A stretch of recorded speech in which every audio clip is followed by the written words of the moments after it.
Well, the first thing that comes back to what we were talking about, if you're doing that 18 hours a day, you really need to have restorative powers that you can put yourself back together, because we were fighting in a place that was concrete.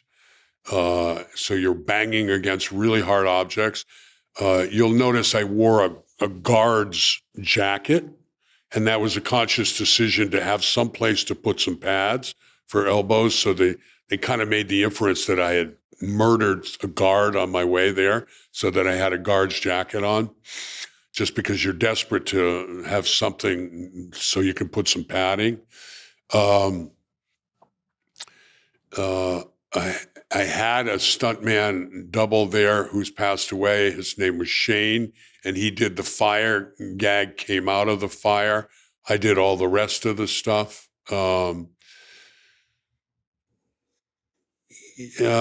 It was, there are a lot of things, but I don't want to really get into the negativeness. Look, everybody makes mistakes. It's how you handle it with grace.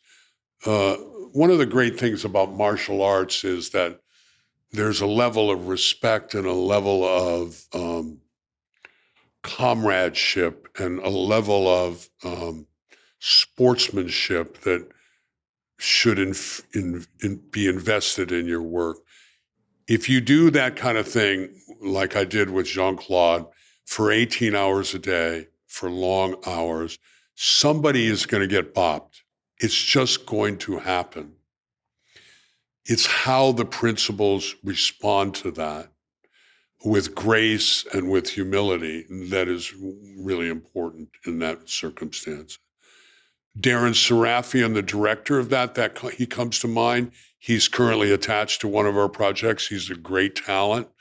Was the executive producer and producer on Lost and House, and very creative. A lot of creativity that went into that movie emanated from him. I view Jean-Claude as a tragic figure in a lot of ways. Great enduring distribution interest in him still. He's had some challenges,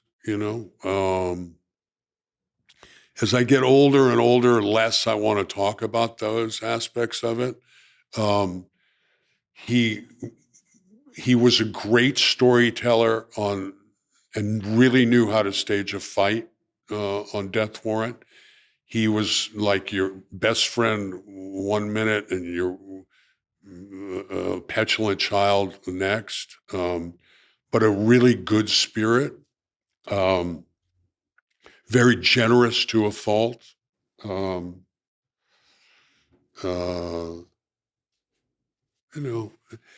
Wait for the book. Did that role open up? Was that, would you say, one of your top roles that you've done? Certainly, it's opened one up a lot of doors that people know you for. Or? Yeah, I mean, even to this day, which is, I guess, a testament to how little I've aged. We hope, but because I still get recognized for that a lot, which I find incomprehensible since it was shot in 1989. But for me, honestly, Sam, it's just a brick in the wall. I would go from one job to the next job to the next job to the next job. So I don't consider any job some big break. Certainly doing Minority Report with Steven Spielberg is a pinnacle of the food chain to a certain extent. However, the little films that no one ever saw were a lot of fun to do and were part of the filmography now. And they're like a child, and I got immense things from those. The only difference between a big studio film like Eraser and a little thing, I think I did a couple of weekend films while I was on the cast of Eraser, and they were just as much fun as actually participating in Eraser. Eraser was memorable because working with Arnold, and I can't say enough positive about Arnold. I mean, I was prepared that he might be arrogant. He wasn't at all. He's just a great guy to work with. Tom Cruise is fantastic. I don't get the Scientology, but he's a fantastic guy to work with.